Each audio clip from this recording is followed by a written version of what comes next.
So I take it that means Tav's been stripped of the captaincy. What a hell of a way to find out. What a hell of a way to find out. The comms at Rangers obviously hasn't get any better. What did you do with your summer, folks? How did you enjoy yourself? Did you go away?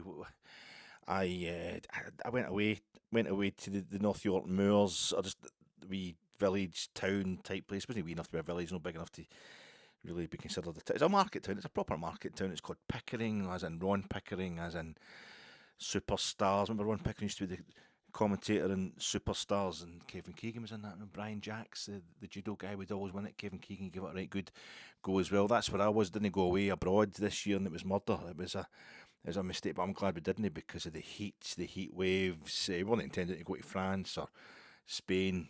Thoughts were the folk out there. The earth is burning round about them. Now the floor is lava. No a joke for they folk. It's didn't do any of that kind of stuff. Just hung about in the UK, mostly in Scotland. I don't need to go on holiday. I don't need to go away to get that feeling that you get when you go on holiday, where you feel more culturally enriched. You think, I could have a wider life. I don't mean wider. I will have a wider life after holidays, because of the size of my gut, the way I eat at the best of times when I'm on holiday, I get even worse. But you go and experience different things. You get time away for the normal 9 to 5, your normal routines. I could be better. I could be a better person. I don't need the fit, but it's been a lot of hassle watching Rangers, a lot of bitterness in the stands. It's getting really painful. This guy's going into marches and all that. The pro Elon Musk, we anti-vax type stuff, and they hate immigrants and they hate all that kind of stuff. They've been told what to hate, and they're actually unpeeling their jackets. The more cameras on them, the more folk are filming them. That's when they unpeel the jackets to reveal it is. It's not just a Rangers strip. It's the new one. It's the one with the pinstripes, not that. Do you know what I mean? Where folk are getting bent out of shape about stuff that's just non-existent. It's bad. I don't need this. I can go. I don't have to go away, because him whose name must not be mentioned, he whose name I can never say on this podcast, or else having no 40 pieces, you'll work out what it's all about. But I went to see him, and it was the third time I'd been to see him. I go to see him maybe every second tour. Not every second tour, because he's been doing millions of tours. He's been gone for like 40 odd years. But I've seen like the last. This is the recent tour, the latest tour. I didn't see the one before that, but I saw the one before that, and so forth. Back to the first time I saw him, which is really quite recently, because I don't do anything else except football. But it was in July, and I moved it. I just instinctively said, "I'll book it for the Tuesday in July, early in July, is it 9th or something?" And then or 3rd or 4th, I was like, no, it hit me later on that night. I woke up in the middle of the night going, that's the World Cup semi-finals. Scotland are never going to make the World Cup semi-finals. I think Scotland were already out by the time I booked it. And the King's Theatre, I've never been to the King. I don't ever remember being to the King's before. King's Theatre, I'm going to theatres. I'm going to different theatres now. I must be better than Rangers. I must be better than being a Rangers supporter. I must be more kind of intellectual, more anesthete, more arty. I'm definitely better than all this shit. So, but I woke up in the middle of the night going, it's a fucking World Cup semi-final. And it kicks, the show started at like 7:30 or 8 o'clock, whatever. It was the exact same time as the World Cup semi-final was going to be kicking off, the first World Cup semi-final. And I didn't even know. It turned out that was what, Spain-France, so that was going to be a classic. It wasn't a classic game, but it was a classic moment, really magic moment for Spain, a really important moment for the history of the game, the moment that Spain beat the best other team in that tournament, probably, and the way they did it was so easy, and it just showed the style of their football just now. But anyway, I was like, no, I need to get, so I had to move it. I had to move it to the Monday night, which cost me like an extra 14 quid or something in charges to get the tickets moved to the previous night. It wasn't a sellout. No, there was a few seats left spare, and I managed to get in there. But I was enjoying that. I'm in the theatre. It's a Monday night, and I'm in the Kings, and the sun outside. It's absolutely beautiful night. So it could have been any European city. No, it's been a European city, a culture, and I'm in there, and I'm having a drink, having a big. It was a Madry. I don't have any draft. Well, of course, you don't have draft beer, because this isn't tacky. This is intellectual. This is nice. You don't have draft. Well, a big bottle though. Just give me that bottle. That's fine. Madry. Oh, that's Spanish. I'll have that, and the big plastic glass. Even though it's intellectual, that you can't take any chances. And it's slowly filling up the wee bar, and that's just the bar. And I was working. I was in the upper circle. The upper circle. the balcony, buds. That's what used to be when I did theatre studies. Balcony, upper circle, dress circle, stalls. Taking it down the way. I was in the upper circle, second top.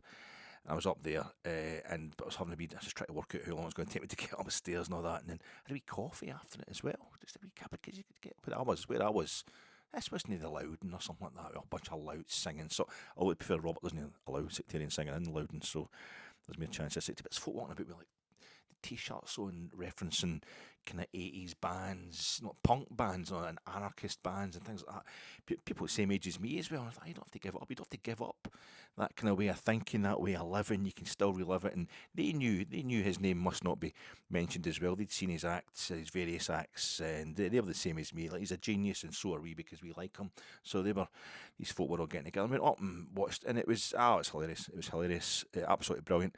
And then there's a band on at the end as well. The second half, there's a band on at the end.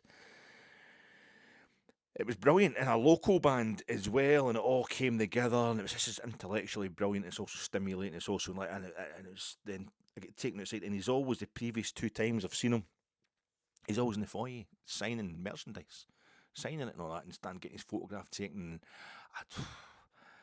He's actually taking the money. The first time, a few times I saw him, he's taking the money, for his CDs or his DVDs.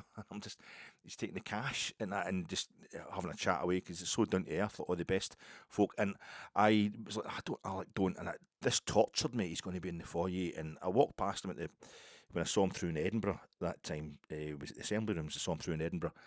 And he was standing there just talking to it, and I was so tempted to go up, and just because it's like, you know him so well, because you're watching him all the time, you're watching this, and there he is standing there, and you're confused, and you think to yourself, but no, you're going to make a fool of myself.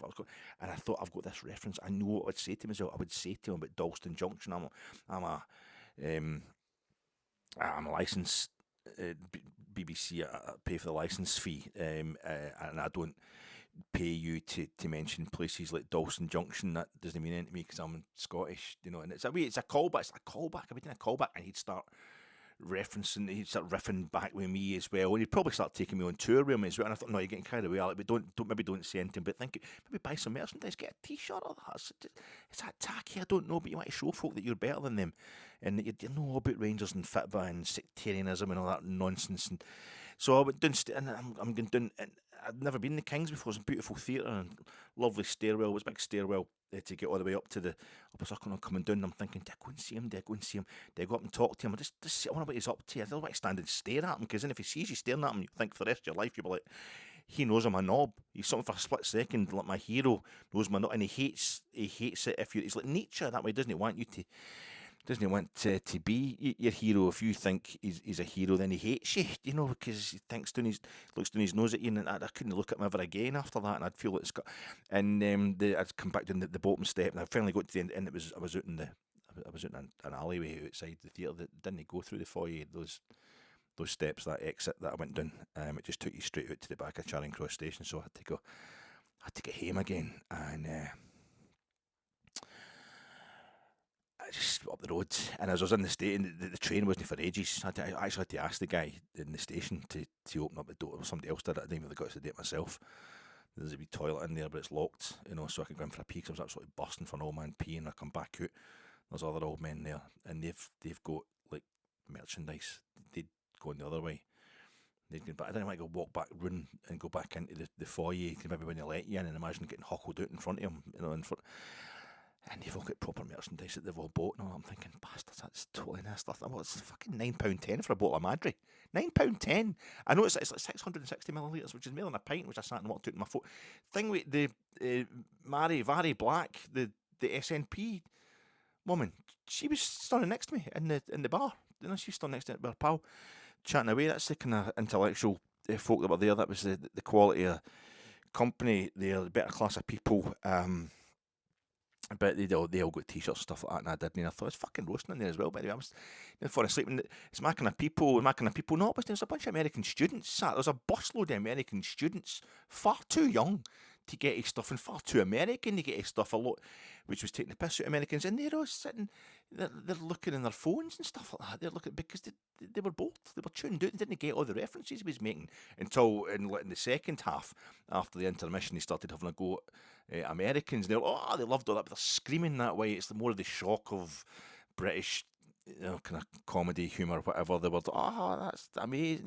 They weren't actually getting it. It was just like, he swore about somebody we know, and just students, and it was absolutely roasting. And the woman that was sitting on my right hand side, I was right at the back of the upper box. She was coming along, and she kept draping her jacket over the back, talking to her partner, and passing drinks back and forth so she could stand up. But she's like hanging all over me, and I'm like, just come round and sit next to him or stand next to him. And it was kind of irritating. It was really getting in my nerves. And I thought, I don't belong here. I thought, it's the third time I've seen him.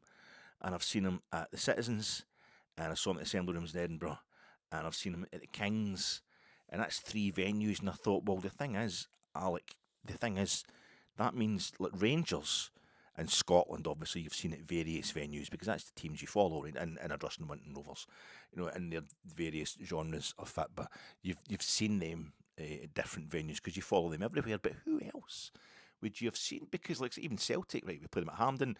I've seen them at Parkhead, and I've seen them at Ibrox. I've never seen Celtic anywhere other than Parkhead, Hampden, or Ibrox. I thought that's because that'll be the same for everybody else in Scotland because you see plenty of teams in cup finals, and you've seen cup semi-finals at Hampden, and you'll see them. I thought, this guy, I've seen him. It's better than football. I have got other passions. I've seen him at many different venues. The only people I've seen at more venues than I've seen this guy. It was Rangers, Scotland, and Address and Winton Rovers. So I'm getting into something else as much as I'm into the foot. And I really know that's not true because, well, at St Mirren, I saw that. I've seen him at Hampden, the League Cup final, for example, we won with 9 men, for example. And I saw him at Love Street many a time at Love Street, but then they moved grounds, didn't they? I've seen him at the new place, the new St Mirren ground, and I also saw St Mirren in the Scottish Cup semi-final at Parkhead, and I've seen him at Ibrox however many times you want. So I've actually seen St Mirren at 5 venues, and like Airdrie. I never saw Airdrie at that League Cup semi-final. We played them at Parkhead, and I wasn't at the 1992 Scottish Cup final, so I've never actually seen Airdrie at Hampden or Parkhead, but I've seen them at Broomfield and the Shirebury Excelsior and Ibrox. But if I'd been at the other games at Hampden, I would have seen them 5 places as well. So there's other teams that you do. Falkirk, I've seen them at 2 different grounds. I've seen them at Hampden. I've seen them at 2 different home grounds for Falkirk, and I've seen them at Hampden, and I've seen them at Ibrox. I might even have seen them in a Scottish Cup semi-final or something that's slipping my mind. So I just realised that it wasn't. But I thought there's movies, there's films, there's cinema. I can be different. There's cinema. What you do during this? Do you watch a lot of films during this? Did you see that? I'm a bit of a cinephile. When I think about it, I don't really know this nonsense with Rangers and they moving, they charging you too much money to get into European games and then League Cup games. I mean, the draw has been made for the League Cup, and we've got the holders at home, and you've got Jagiellonian and Bialystok in the Europa League third qualifying round. So we're going to Hibs a week on Sunday in the first home league game. That's only the season ticket. But then straight after that, you get 2 games in 2 different competitions that you haven't paid money. It's a bit of a con, really, isn't it? They're just kind of taking the piss, moving you like that. And I thought that's maybe a bit like the theatre where they've charged me £9.10 for it. But the only reason I got a coffee was because it was so fucking warm in the place. I thought I might actually fall asleep in the strength of 1 beer. I was so exhausted with the heat in the place. There's no air conditioning in the Kings. I got the coffee to perk me up, but it's costing absolutely fortune, just like the Fitbit as well. But the cinema, that's different altogether. You've seen different stuff. I know my cinema inside out, and this was on Tuesday just past there. The early bird special at the Grosvenor down at Ashton Lane. Went to see a kind of comedy of manners, and a middle-aged strife, middle-aged couples. It was a kind of drawing room comedy thing. That was brilliant. That was absolutely fantastic. Went in there, saw that, really enjoyed it. Went for a coffee afterwards and chatted about it. With my wife. It was really good. I moved to tears at the end. This is emotional. I'm a proper aesthete. I'm getting this stuff, and then within 24 hours we can see another movie, like a horror movie. It's also really quite kind of dealing with contemporary issues, about toxic masculinity. Stalking and all that kind of stuff as well. Male stalking. It's like, how do you like it? There's all that kind of stuff being thrown in there as well. Brilliant piece of work by a young YouTube artist who's just making stuff on YouTube. And I thought, an artist, you do stuff on YouTube, you could be the same thing. I thought, I'm walking. That's absolutely brilliant. I'm living my best life. And I thought, wait a minute, I watched Persona, the Ingmar Bergman film Persona, which I'm always been told to watch. I watched that a couple of weeks ago. I'm proper clever. I'm proper into proper intellectual art house cinema. So let's get him and crank up the. It doesn't matter, let's give him money to Jeff Bezos. Let's get him and crank up the Amazon Prime and get onto the BFI player, which you pay an extra subscription for.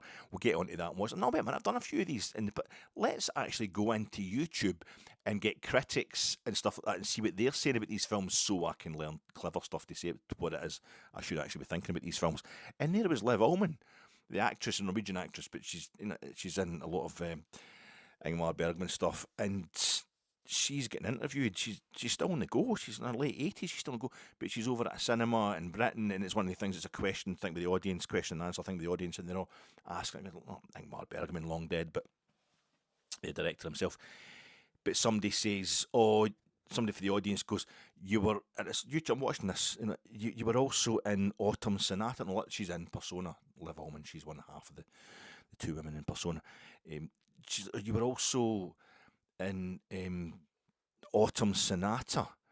What's it like? How lovely was it working with Ingrid Bergman? And I'm like, dear, I'm saying to my wife, listen to this clown. Hen, you've embarrassed yourself there. Ingrid Bergman.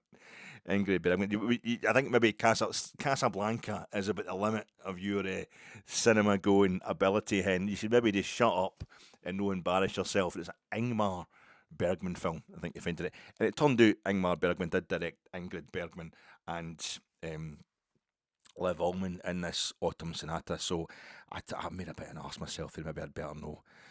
But when I thought about it, I really had been in the cinema and the Tuesday going to see the film on the Tuesday morning, the early bird special, and all the pensioners were in, and I'm not far off being a pensioner myself, and I'm thinking, they're fucking going to talk.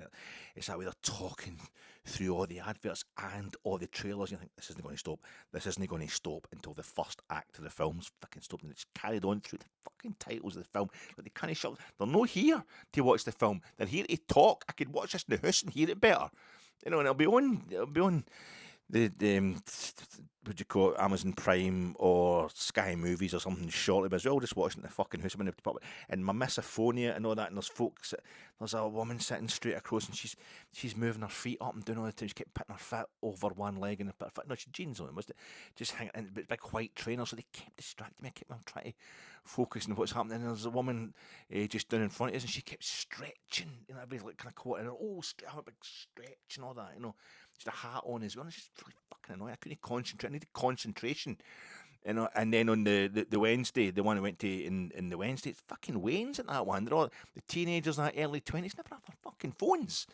It's just, it's what I'm watching the film, but they've got, actually, it's like their phones are brighter than the massive screen that's taken up the whole of the wall that I'm looking at, and it's the recliner seats. My wife had actually went out her way, so, you want to start going into cinema?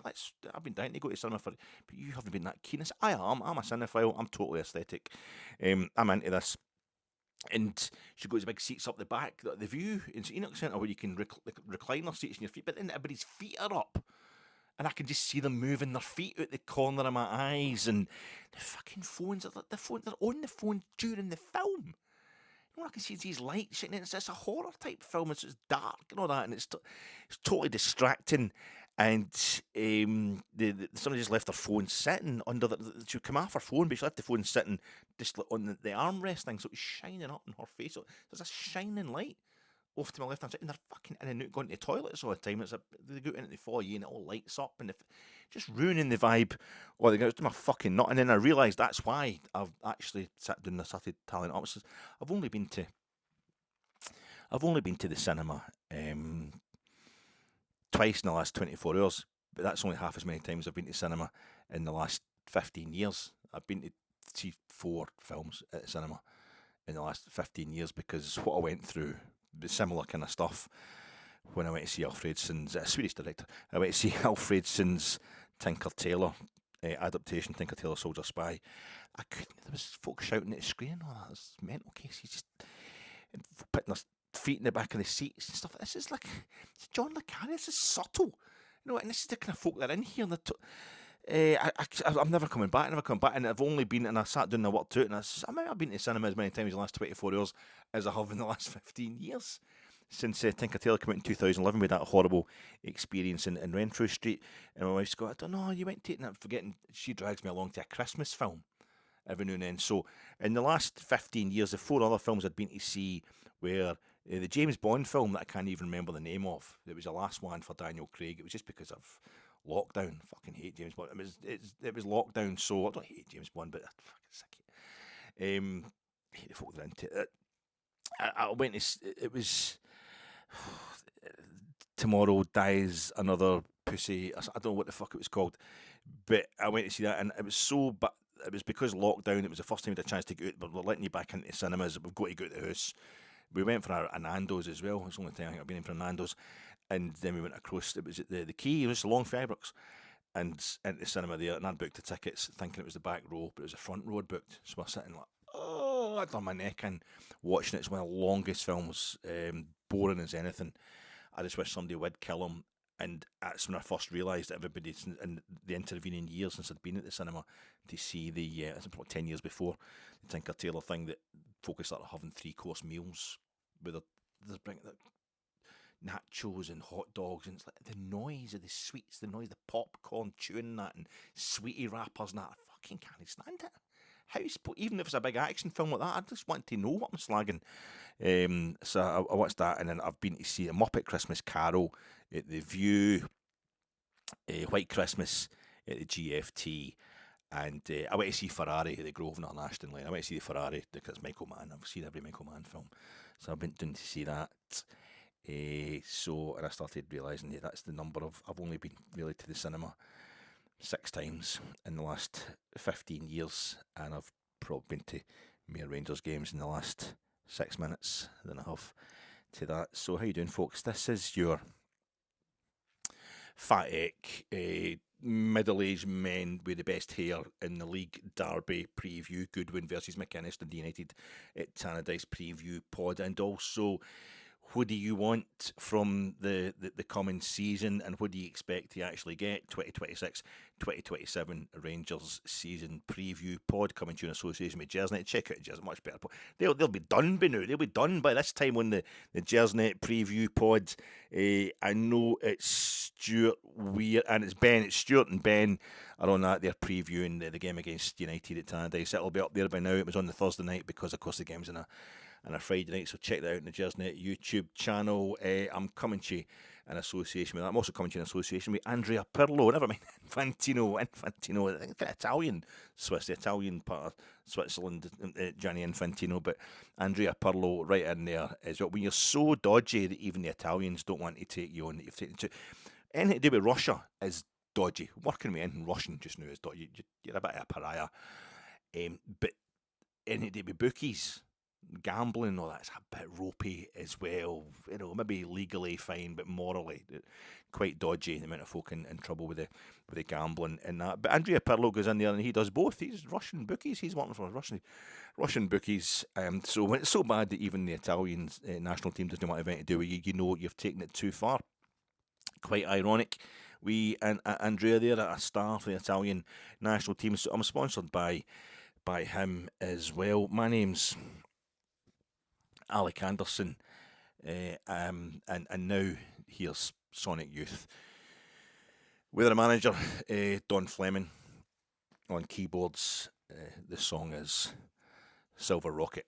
Hang-ups, letdowns, bad breaks, setbacks, natural factors.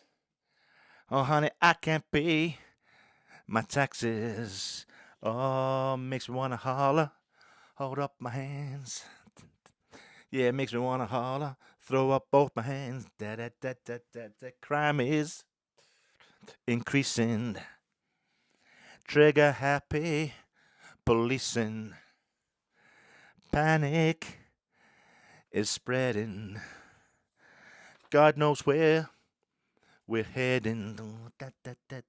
Yeah, my name's Alec Anderson, and I haven't seen The Odyssey, I haven't seen Backrooms, but I have seen The Invite, and I have seen Obsession. I haven't seen as much of the World Cup, the 2026 FIFA World Cup as I should have, but I did see, I hardly saw any of the group games really. I saw, but I hardly saw any of the group games. I did see 26 of the last 32 games. Oh no, the round of 32, but the last 32, the 32 knockout games I was at that World Cup, and I watched 26 of them live, maybe 27. I can't quite remember. And I wasn't at the West Ham friendly, but I was at the Saint Etienne friendly, and I only missed one home game last season. You can trust me. Yeah, my name is Alec Anderson, folks, and I'm here to talk to you about Rangers, even though I'm much better than that. I'm much better than you.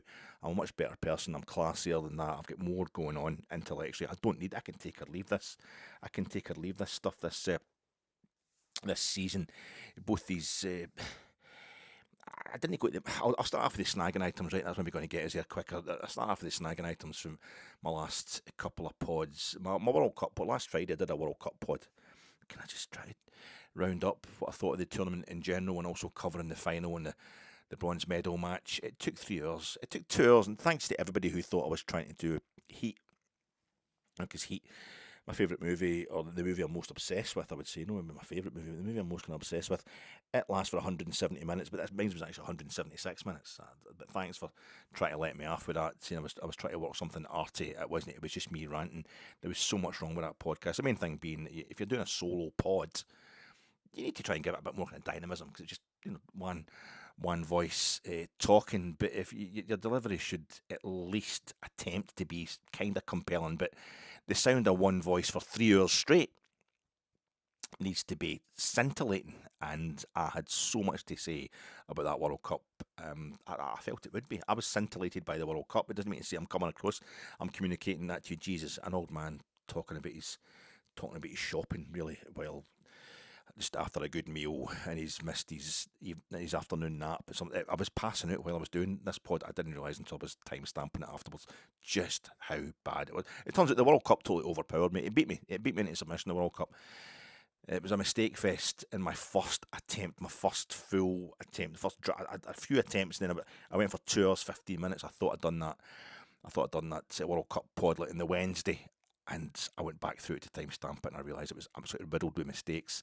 So I took so much care on probably the fourth draft and the final attempt to do to miss out the mistakes, to make sure I wasn't making any factual errors, and I did make factual errors, but the second attempt, I was so knackered by the previous attempts and just by the weather and all that, and having watched the World Cup, that I took an extra 41 minutes and still ended up, by the end, I couldn't remember the name of the Blair Witch Project. I think it was called the Blair Witch Club. I was making film references, and I forgot I was talking about Persona in that video, Ingmar Bergman's Persona, and just in the whole art house, Hollywood, club football, international football kind of comparison thing. I was mentioning, and I was talking about the things that I'd watched Persona and all the references I'd seen, references pulled from that used in various subsequent films.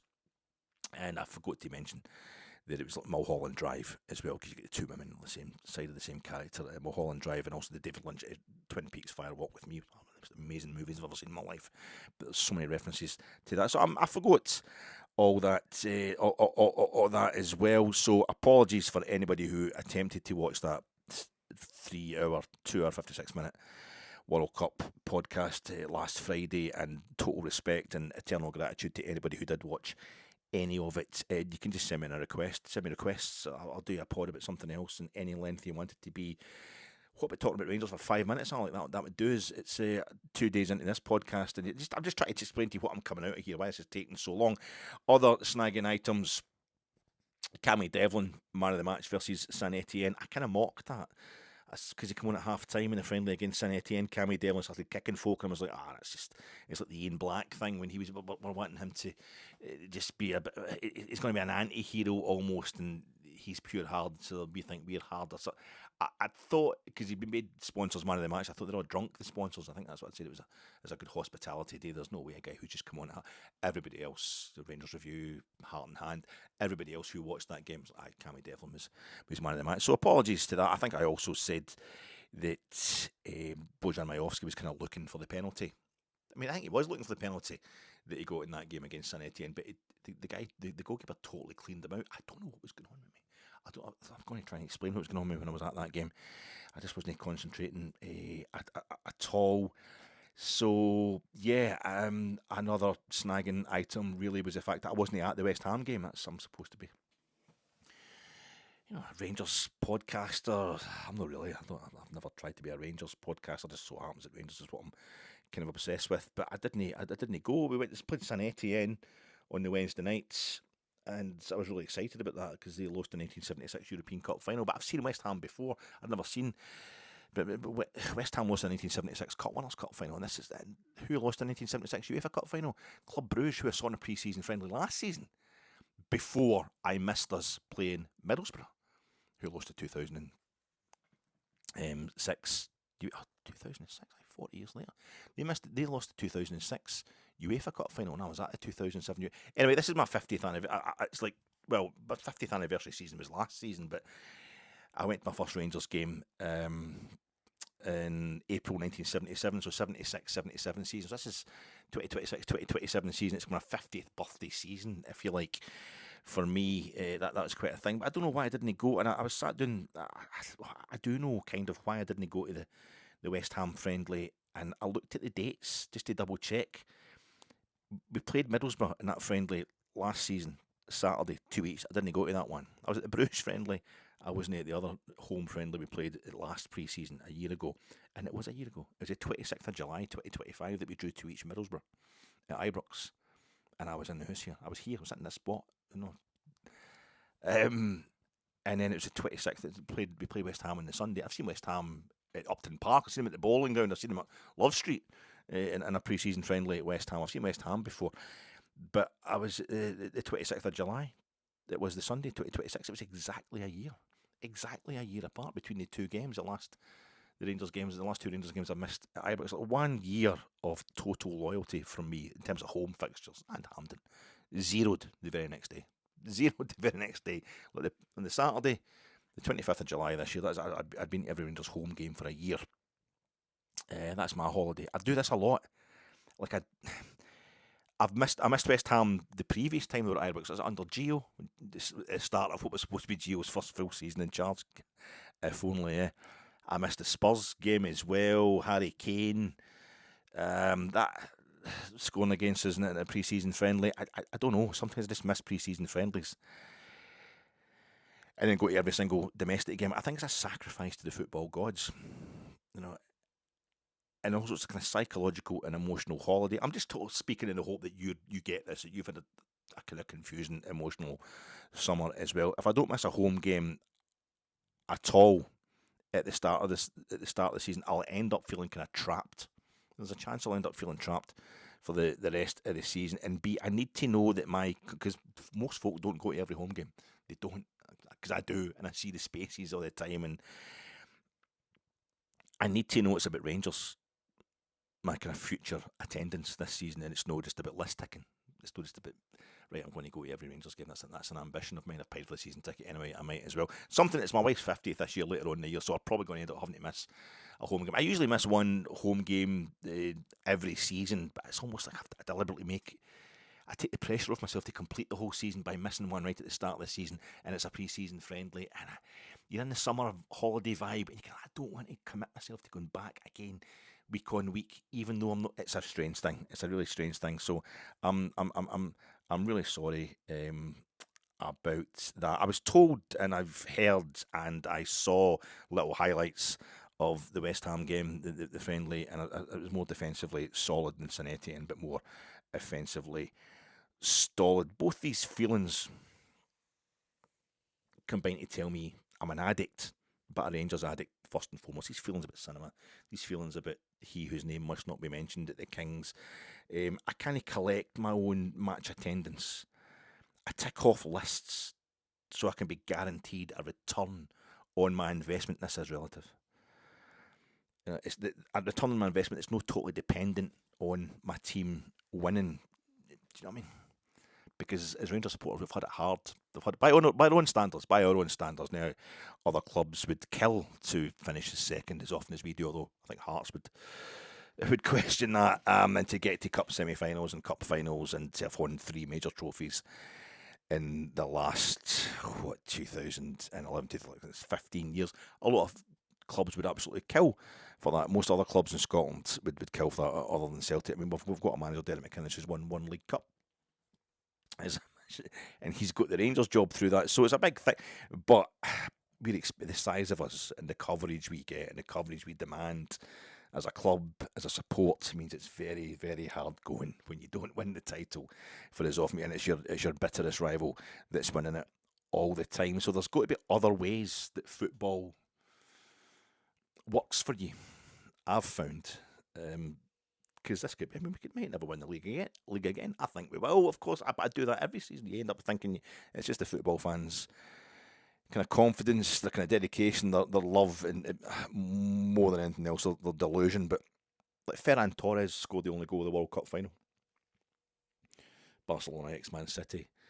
Last time Spain won the World Cup, it was Xavi Iniesta. The first thing Xavi Iniesta did after he scored the win on the World Cup final, the next time he scored for Spain, it was against Scotland at Hampden, and I was sitting up in the main stand, supporting Scotland, and going crazy when we come back from 2-0 down to go to 2-each. We lost the game 3-2, but I've seen us beating Spain subsequently and before that World Cup qualifiers, Euros qualifiers. But this was the first. There was a moment. I think, I don't know if it's the ball gets spilled or whatever, but Xavi Iniesta is running onto the ball. Xavi Iniesta, just call him Xavi Iniesta. Andres Iniesta is running straight onto the ball at Hampden, and he's going to put it in the back of the net. And I was like, on you go. Think to myself, on you go, because at one point, I think it was before the 2018 World Cup final, which was 4-2, and then we had the 3-each 2022 World Cup finals. So lots of goals, even though 4 of them were scored by the same guy, Kylian Mbappe. But there's lots of goals scored. But before that final, I think with Mario Götze's only goal of the 2014 World Cup final, there was the exact same number of men had scored in the final of the World Cup, the exact same number of players had scored in the final of the Men's World Cup as there were Fabergé eggs in existence on the planet. Fabergé eggs. And I can't collect Fabergé eggs, and I'm not going to see Scotland win the World Cup. I'm not even going to get a ticket into the World Cup final. It's just never going to happen. It's you need to have won a competition or be a owner of a company or something like that to get a ticket for the World Cup final. But if I can see a goal scored live by a guy who has scored in the World Cup final, I've seen Rudy Voller scoring against Rangers in a friendly, and in the Champions League in the same season for Olympique Marseille, he scored in the 1986 World Cup final. So the first European game I ever attended, Rangers against Inter Milan, Rangers against International, Rangers against Inter in the UEFA Cup 84-85. Their equaliser on the night was scored by Alessandro Altobelli, who'd scored in the 1982 World Cup final. That's the first European game I ever went to. That's a guy I saw on the telly in the World Cup final. It's just scored right in front of me at Ibrox. I heard the ball hitting the net because it was so quiet. That was a hell of a thing. That was an amazing. I think that's why I started thinking about this. I was on holiday in Spain, and one of the things that I was aiming to do, and we did do it, was go to the Calderón, the Vicente Calderón, the Manzanares, the old Atletico, or the previous Atletico Madrid stadium, and I saw them beating Real Sociedad midweek in La Liga. David Moyes, Real Sociedad, and Antoine Griezmann scored. He scored that night, so he scored in the 2018 World Cup final. So retrospectively, I'd seen him scoring. I seen a guy who scored in the World Cup. We've already seen him scoring in the flesh, right in front of us. And then he's scoring in the World Cup final. A Fabergé egg that you get to collect just through being to breathe that moment. Mario Mandzukic was on the bench. Just the frustrations that come in. Mario Mandzukic was on the bench that night for Atletico Madrid, and didn't get off the bench. Of course, he scored for both teams. He scored for 2 countries in the World Cup final, and he's also scored for 2 different clubs in the Champions League final, Mario Mandzukic, but I didn't get to see him coming off and scoring it. And then there was a night Scotland played Germany in the Euros qualifiers. After when Germany were holders of the 2014 World Cup, Toni Kroos and Bastian Schweinsteiger just been absolutely elegant, been brilliant running the midfield, but Scotland gave him a right good go, as we always did against the Germans up until they beat us 5-1 at the start of the last Euros in Munich. But we gave it a right good go, and we kept. But they were like, Thomas Muller scored a couple of goals, and Götze is playing. He's playing, and one of Muller's goals, I'm sure, comes off. It glances off Mario Götze on its way into the net, but it's already in its way into the net, and Götze is unaware. He's no flicking at the ball. He's no kicking it. It just kind of comes off him, so it doesn't count. And then Götze does score, but it's marginally offside. And I've just seen him.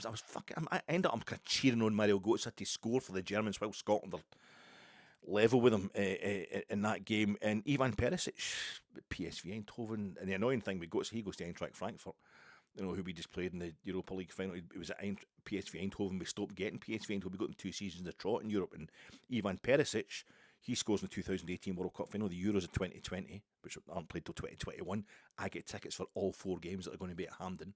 3 of them in Scotland's group, with Croatia, Czech Republic, and England. And one of them was a last 16 game, which was, because of COVID, because restrictions were brought in, your ticket allocations were halved. You had to give back 2 year tickets. You got a refund. But they decided for you, the authorities decided for you, so it ends up at Scotland against the Czech Republic. So Ivan Perisic hasn't played in that because he's Croatian. And I'm at the last 16 game, which turned out to be Sweden against Ukraine. And it was fine. It went to extra time, very dramatic. That was great. But Ivan Perisic scores in all 2 games. He scores for Croatia against Scotland, and also scores for Croatia against the Czech Republic. In the 2 other games that I had tickets for, they get taken off. But he comes on for Croatia in the Nations League at Hampden. When I'm at Hampden watching Scotland, but we needed a win at that point to try and avoid relegation. Nearly pulled it off as well. And we beat them. We scored right at the end, but Ivan Perisic comes on as a sub, and part of me is like, if I saw him scoring, it wouldn't be the worst.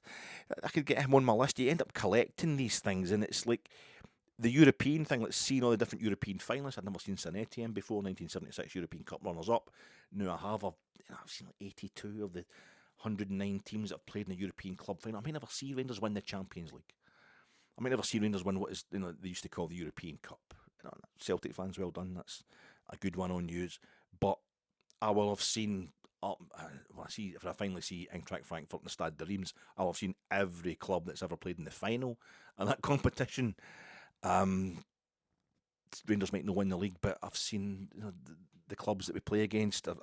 It's like I own the Champions League, I own the European Cup in my own personal way. Like I've seen 49 of the 55 UEFA nations that are all withdrawn from FIFA probably as we speak. I've seen 49 of them in the flesh, so I'll never see Scotland win the Euros. But I've seen every team that can play in the Euros. I've seen every country that can play almost, It's a different way of owning the game. It's a different way of guaranteeing there's going to be a win. And I just mention these things because we're at the start of a new season with Rangers, and we might have to, in previous seasons, we've had to kind of call on that kind of stuff to get something out of this season. I'm avoiding the issue. I feel as if I should do a big pod. It's a momentous moment. It's not going to be a 3-hour job. Don't worry about it. It's already out of sync probably. But cinema, don't worry about it. I'm going to get into the games. I'm going to get into mentioning what we want this season, actual football stuff, what we've done to the squad, and what I think is going to happen at Tannadice. But I feel right now the way I felt with Heat 2. Cinema, if we're going to talk about cinema, I've got to mention the film I'm most obsessed with, Heat, and they're doing a sequel. It's a sequel, prequel. The stuff that happened before, everything that happens in Heat, and the stuff that happens after it, and it's, I don't know, the Heat 2, so many people saying the book was great, the book's great, and I got Heat 2 when the book came out, co-written by Michael Mann, the director and writer of Heat, the original, the 1995 movie. It's a terrible book. It's an awful book, I think. And so anybody saying the book's great, is it? But the source material, Godfather is just a piece of pulp fiction. Mario Puzo's The Godfather, and it's one of the greatest movies ever made. So, and the source material is better at Rangers than it is for the book Heat 2. But it's his managerial move 2, 3, 4, 5, 6. Heat 2, there's no way it can be as good as Heat 1. Which I hate even having to call Heat 1. It's just going to be Heat for me. Michael Mann might not make it. He's in his 80s now. And principal photography, it's always been, we're going to start shooting in August, we're going to start shooting in November. They've been saying this for like 2 years now. I don't know if it's getting the backing he wanted, but we're hearing this, like Christian Bale has signed up for it. Leonardo DiCaprio has signed up for it. Stephen Graham is supposed to have signed up. Austin Butler, Adam Driver. So who are they all playing? And folk are adamant that Christian Bale's going to be Vincent Hanna, the Al Pacino character from Heat, and DiCaprio, Scorsese, turned from De Niro to DiCaprio. It must be DiCaprio's going to play Neil McCauley. He's going to play, but no, I think he's going to play Chris Shaheerless, who was played by Val Kilmer in the original Heat, the late Val Kilmer, because Val Kilmer is the main, Chris Shaheerless is the main character in Heat 2. Adam Driver's going to be Waingro or something. We can't be fucking Waingro because Waingro's dead. He's not going to play Waingro. I don't think they came across Waingro in the before Heat bits of the book Heat 2. He's going to play the Waingro type character. That's horrible, but it's just a whole lot of rapey stuff, housebreaking, torturing women and stuff like that. That's why I don't really like Heat 2. It takes all that shit a bit too far. Co-written by a woman, but it's, I don't know. It seems a bit salacious. Women have got to suffer, so Vincent Hanna's got a code. He's got a reason to go ape on these bastards. But Stephen Graham as Neil McCauley, yeah, because Stephen Graham's one of the greatest actors I've ever seen in my fucking life. Absolutely love Stephen Graham. So that would be good. And Austin Butler, I think, would be a fantastic Chris Shaheerless, a young Chris Shaheerless. I don't know if he is going to be maybe a young Chris Shaheerless. But I don't really want to get into it. I'm not looking into all this stuff too heavily, apart from every single second I'm on the internet looking it up and all that, because I just don't feel confident. I feel it's going to ruin stuff. I feel it's going to be like moving the captaincy, going from Tav to Lawrence Shankland, who's never won a major trophy, and I just don't know if he should be interfering with the Heat legacy. And the Heat, the movie, is a bit like Rangers in the steely blue, the greys about it as well. So a lot of it's dodgy. There's some dodgy, there's some bad acting, there's some bad moments in Heat, and there is some kind of morally ropey bits as well. It's just all like Rangers, just like Rangers Club, but it's mostly magical. Mostly it's absolutely magical, Heat, and I don't want to ruin that. I don't think managerial move to manager. That's how many sequels have we had to the manager thing, the head coach thing at Rangers. I don't think it's going to be that bad at Ibrox next season. Derek McInnes is the manager now, and his arrival, it's been mooted for so long, like Heat 2. It's a decade, really, that's been mooted. Derek McInnes, the Heat 2 has been mooted for over 30 years, but he's so familiar as a managerial foe, and he was a player at the club under Walter. It all feels kind of homely. It feels like a return to something. But I think like Heat 2, it's not going to be like that. It's not going to be like that at all. Somebody said, I saw somebody in one of the comment sections under a piece on Heat 2 saying this is going to be like to Heat, the first Heat film, what the Many Saints of New York was to The Sopranos. It's just not going to work out, and it's going to get forgotten about. It's just going to be an insult to what will now be called a franchise, which shouldn't be. Might not be, though. But in many ways, I feel Derek McInnes thing it's like something we don't think can go wrong, but it really could. It feels like something more Rangersy, if you like. But what we want ultimately is success.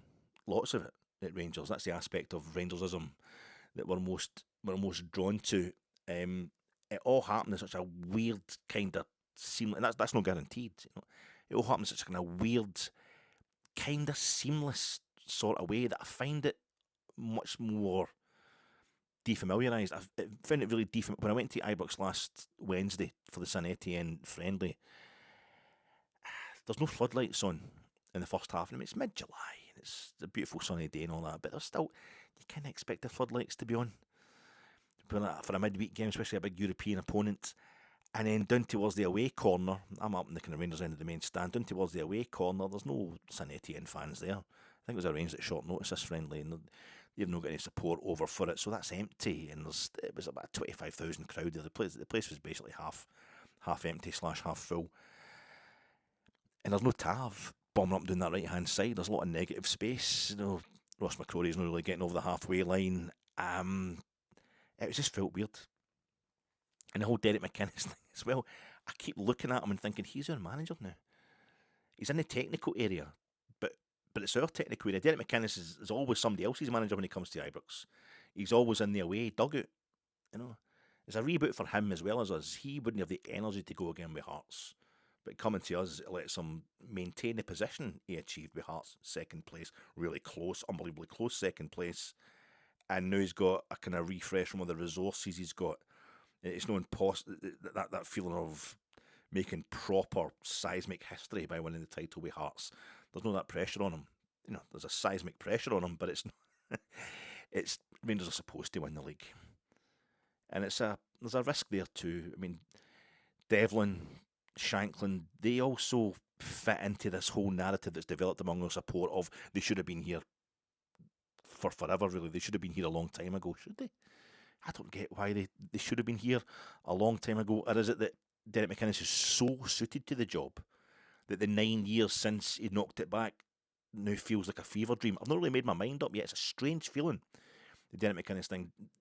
Roll to McInnes, going from Danny Rowell, who would, okay, we saw enough to show that he could do something serious. But he's also fucked up enough things that we could quite easily become disillusioned with him, with what he was going to be under pressure coming into this season. But the fact that he was bought from us, we didn't sack him.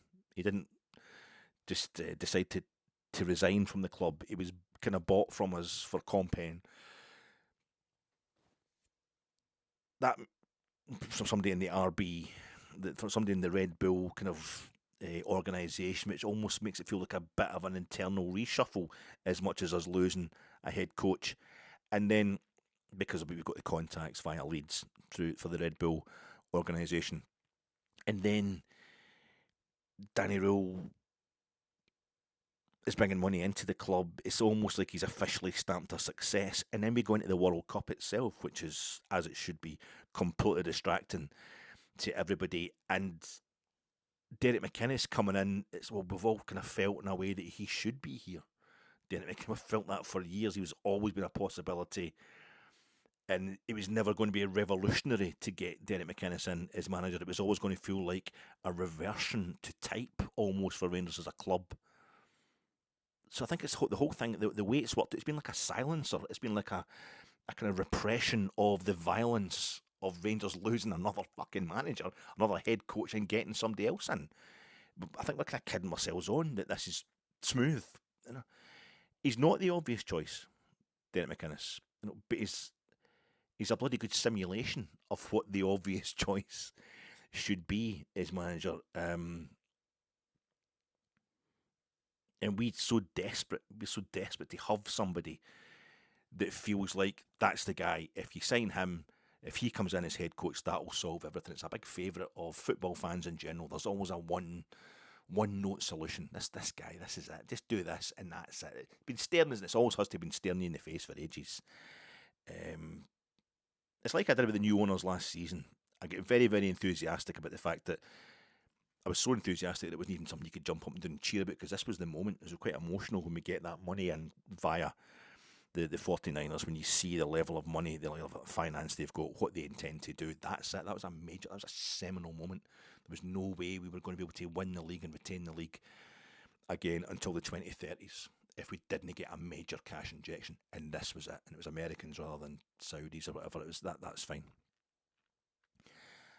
I'm going to go, but I went easy with it. I was kind of like, no, it's not going to be in such a bad state. Things have been so bad at Rangers. Historically, it's never been as bad as it was in 2012. And our recovery is stumbling. It always has been. It almost needs to be. And there's no way it was going to work. And last season was a fucking disaster. It really was terrible. When you think back on it, it was awful. We were shit in Europe. 6-0. We're hanging on at 6-0. I was delighted that we only get beat 6-0 against Bruges. It took me a day or so to realise we've lost 6-0 because it so looked like it was going to be 8, 9, 10, 11, 12 nothing we're going to lose in that game. Russell Martin was a horrendous appointment, but we had to wait. We had to make sure it was going to be a horrendous. It wasn't just, again, a part of blowing everything up so you could completely rebuild it, but that didn't work. And then we get Danny Rowell in, who is doing just enough to keep. Oh, you can see signs. You can see signs, but we've not got to a cup final. We've finished third in the league. We've embarrassed ourselves in Europe, and then we've really kind of not shamed ourselves. We embarrassed ourselves in the Champions League qualifiers, but then we really kind of insulted our Europa League history, our recent Europa League history, with only winning one game in that and finishing in the kind of relegation zone in the Europa League group stage. It was awful. It was an absolutely awful season, even right up to the fact that we thought going into the top six that the split the post-split fixtures, we're going to win the league. We look absolutely amazing.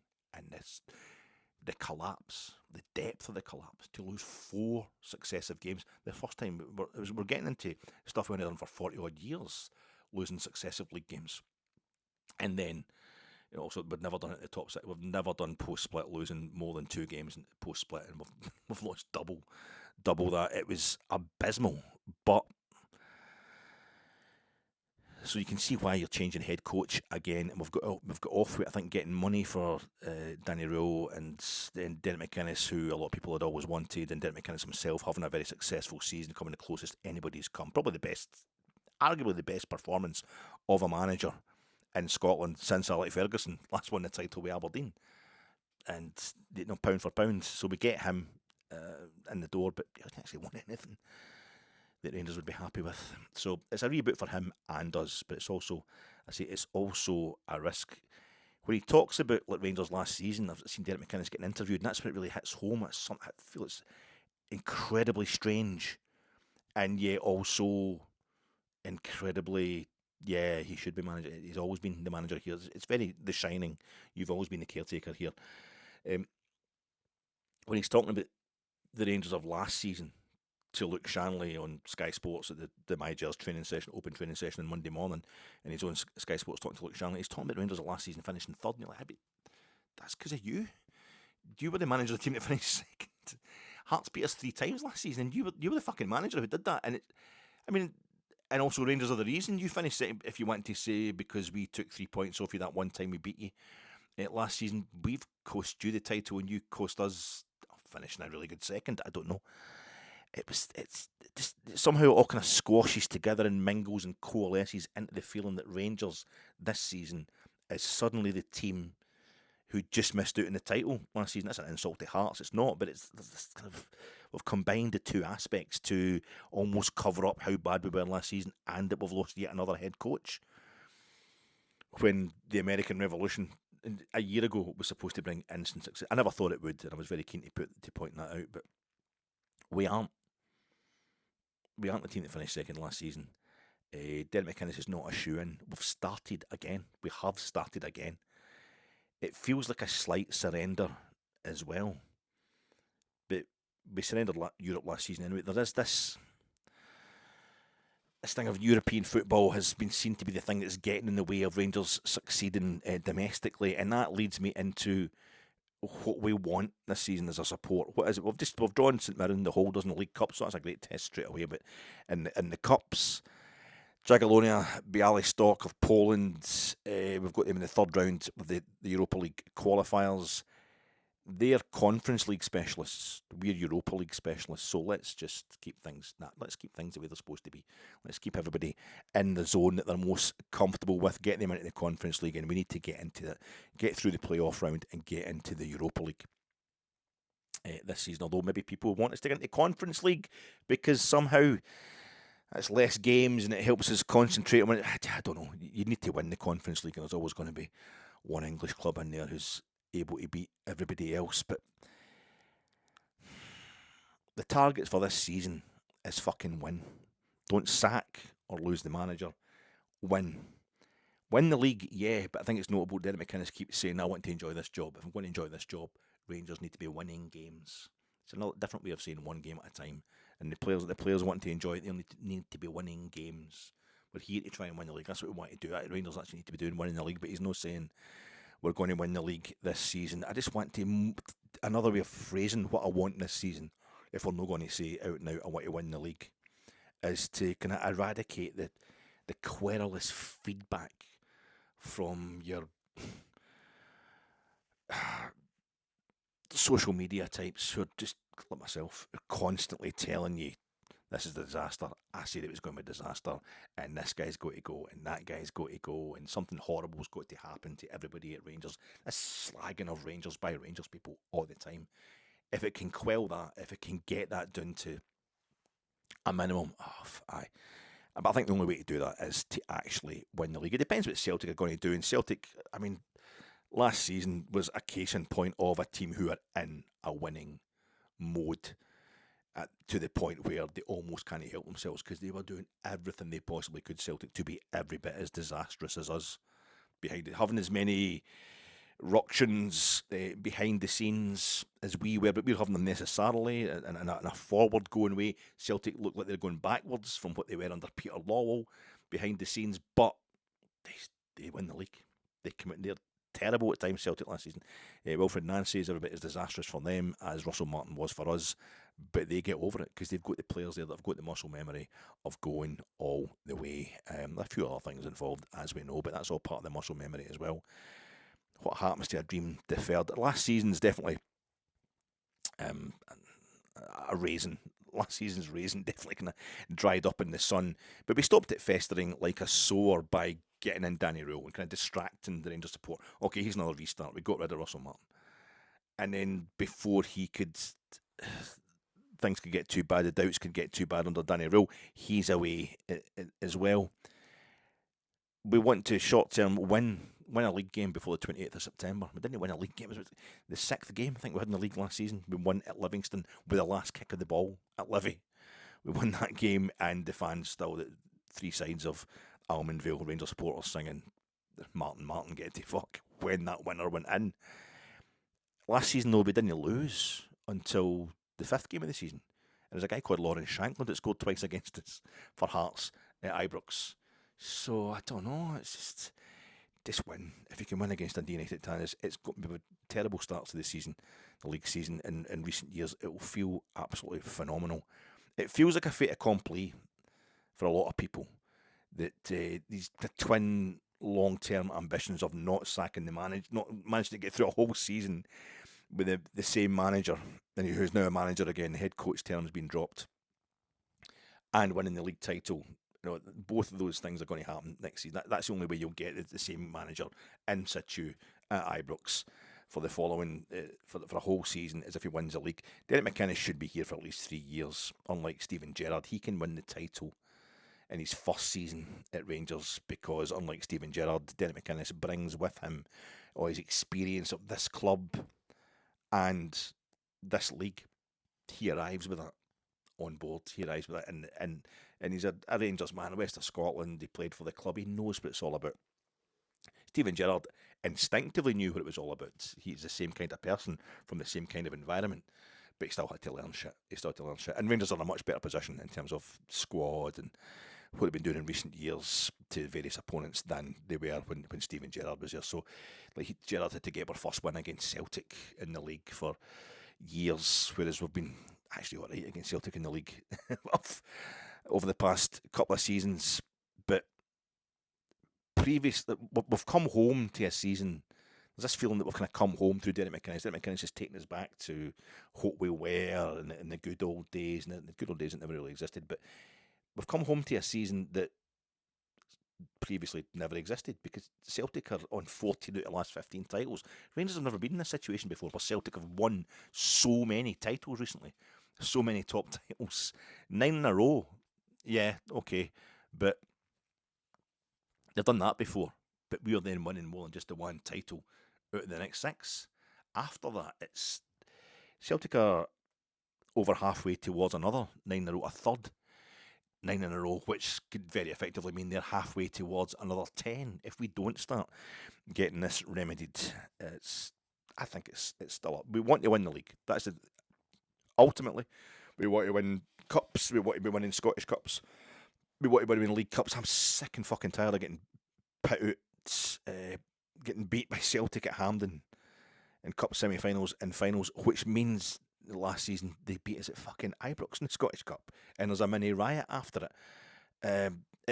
I'm sick of it. I'm absolutely sick of that. We want to, but the thing we have to do first and foremost is win that league, get that league back, and then build it up from there. You're not expecting to win the treble this season. Just concentrate it all and getting that league title back. It feels like, I say, we're going to have to reject Europe. We rejected it last season anyway, whether we wanted to or not. That's the bit that I've got a problem with. What we're doing just now, I think what we're aiming for right now with Derek McInnes is part 3. We want to complete part 3. Part 4 is where we were before financial disaster. part 4 is the bit we've been chasing since Celtic won the European Cup in 1967. That's to do something so major in Europe that it will outshine or equal what Celtic did in 1967 and just make us top dogs again on every kind of aspect. We need to concentrate. I think that the problem is that we've been playing with part 4 before we get part 3. Part 1 is getting out the lower leagues. The journey, we called it, the banter years. It was more realistically, because Rangers getting back into top flight is just, that's just a restart. What the fuck? It's not a triumph to be back in the top flight. Part 2 was getting the top flight title won again, and that took us a few painful seasons, but we eventually got that title won again. Part 3 is to be winning that league title regularly, winning domestic cups regularly, getting doubles, getting trebles, winning the league back-to-back, winning the league 4 years out of 7, that kind of stuff. Back to where we were, back to the kind of minimum expectation for Rangers to be at least winning 50% of the trophies in Scotland. That's what we need to get. That's part 3. Part 4 is it's where Rangers should be, concentrating on getting part. We've never managed to get it done, but we started through Steven Gerrard, realising that part 3 was sealed down. Celtic were so in the groove, winning treble after treble after treble. They had it down because we'd been away. We'd been at the leagues at the top flight for 4 seasons, and that's just let them. They just powered on and kind of augmented their advantage. But we got back. Steven Gerrard used Europe as a way, as an alternative to the domestic stuff. It's something else we can do. It's another theatre that is open to Scottish clubs, another arena in which we can achieve stuff. And we were sensational, and we've out-achieved everybody else in European terms in Scotland for years now, for the best part of a decade. And so that was absolutely fantastic, but it's led to this thing where we've kind of done it the wrong way around. In the way down towards a financial implosion, we reached the 2008 UEFA Cup final in Manchester. In the way back out of it, we get to 2022 Europa League final, it's called by that point, in Seville. Phenomenal. No other Scottish club has won a post-group stage knockout match in that time, and it's different class, that achievement in Europe, but it's because we're not doing it enough in the domestic scene, and it's embarrassing and it's annoying. It feels, to me, that instinctively feels like you're going a bit sideways. No backwards, but you're going a bit sideways. You're sorting out kind of domestic issues before you concentrate on the stuff we should always be concentrating on, the big boys' playground. We don't want to just be bullies in Scotland all the time, but you've got to get it done. You've got to get it done, or you're not going to get access to Europe. So I feel as if it's part 3. That's what Derek McInnes is here for. And he did no bad in Europe with Aberdeen, considering their resources, considering what he always got Aberdeen into Europe, and then they didn't get humiliated when in Europe under Derek McInnes. So I'm quite looking forward to seeing how he does actually handle European football, but there's no doubt about it. This is all about completing part 3, the journey back, which is the final part. So we've got the squad's getting totally turned over. We've got 8, 9 new signings or something like that, and there's going to be far more players leaving than have already left. The main thing is Cifuentes still here. He's got an injury just now though, apparently, but he's back. Cifuentes, that was hilarious to hear that today, and yesterday and Wednesday, his pre-match press conference. I'm just getting up a list of the players who are here because I'm bound to forget somebody. We get Shankland in, Ross McCrory, Ben Godfrey, Ivar Pandor, the goalkeeper, Dan Neil, midfield, Cammy Devlin, Vanja Dragijevic has arrived from Partizan Belgrade, big Serb midfielder, and we've just got Oluwethu Mahanya from Philadelphia Union, South African, young South African defender for $3 million. We're basically got a whole new spine in the team: goalkeeper, centre halves, sitting midfielders, and centre forwards. We've got a whole new spine to the team, and Lawrence Shankland has been given the captain's armband. We made a big deal of that, didn't we? We made such a big deal of the captain's armband, and I think the Rangers haters will be like, it's because you're so kind of orderly, you're such sheep, you just want to know who's going to be leading you. It's almost martial as well. We always celebrate the armed forces at Ibrox, quite rightly, I think, as well. Amazing job these people do.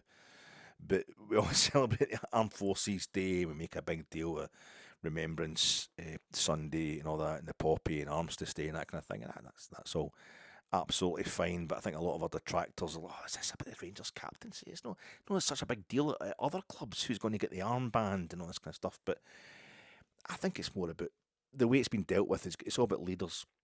We've got Lawrence Shankland in there.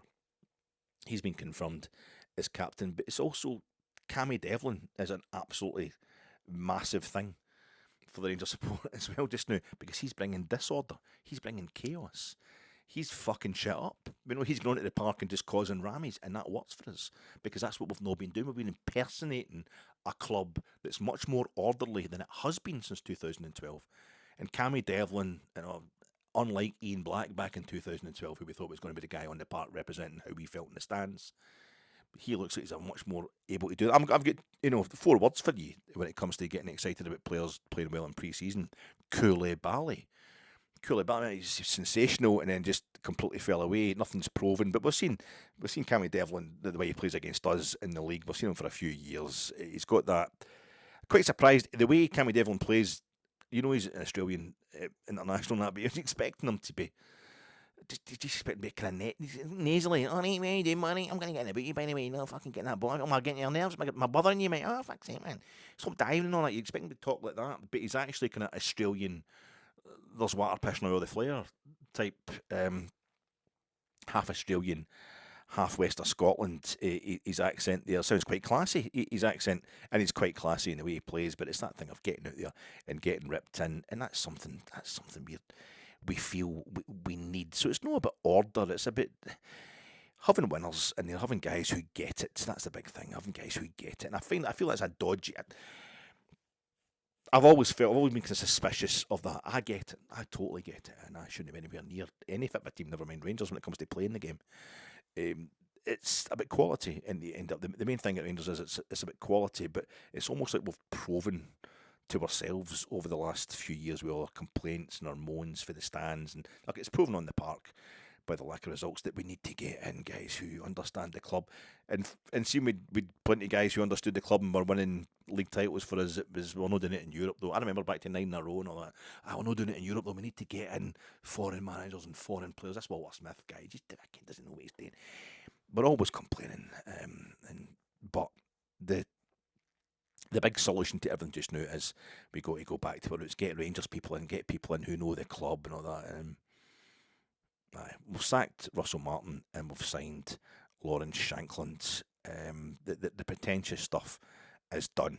The pretentious stuff is out the way. We've got the real guys in, and it's going to be absolutely fine. We definitely have the main thing this season is to try and win the league. We've got Nico Raskin. When he leaves, Nico Raskin's arriving on Friday afternoon, Friday tea time or something, and the team are playing. He's going back for his World Cup holiday, his post-World Cup holiday. Did well with Belgium. They advanced to the knockout stages, Belgium, and he played regularly eventually for Belgium. So we should be getting good money in for Nico Raskin. I'm quite happy never to see him again. After he played was world class in that game against Falkirk pre-split. And then he just disappeared after that, as he does so often. His heart's not in it. His heart's in the big games where he can make a name for himself, but his heart just wasn't in it. He's too egomaniacal, feels he's a big fish in a small pond, Nico Raskin. So cash in now. It's going to be like, this team's going to be changing this season up until the end of next month. It's going to be changing up until the end of the summer transfer window. It's going to be getting topped up. This is not the finished article we're seeing at Tannadice. That could be a problem. But we're not going to get too downhearted if things go wrong, because we know there's going to be major. The team's just gelling together as well. It's a brand new team again, in so many ways. No Tav, no Butland, no Connor Goldson, no Borna Barisic. No, it's just there's so many players. There's no Alfredo Morelos.